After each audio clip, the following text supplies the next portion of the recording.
Lehtësimet janë preferencë apo obligim? Këtë varet mas pari prej llojit të veprës e pastaj edhe prej llojit të lehtësimeve. Për shembull, për ta kuptuar më mirë do të ilustroj me shembull praktik.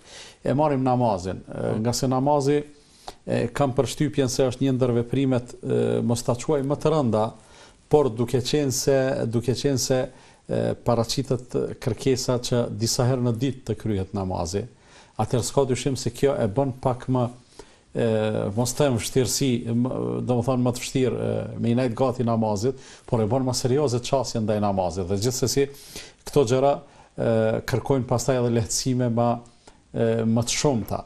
Dhe e vrem se në situata të ndryshme ato lehtësime mundën me qenë obligative, jo thjesht preferenciale. Për shembull, gjatë udhëtimit, mendimet e dietarëve lidhur me shkurtimin e namazit janë se ai duhet të shkurtohet.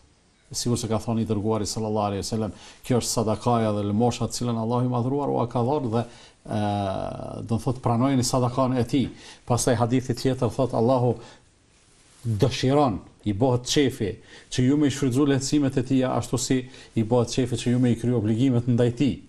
Me një fjalë e vren se këto lehtësime posaçërisht kur është në pyetje pamundësia ose rëndimi të njeriu, atëherë s'ka dyshim se bëhen obligative. Në këto raste fillon të hyjë në funksion lehtësimi. Jo vetëm të bëhet edhe obligativ madje.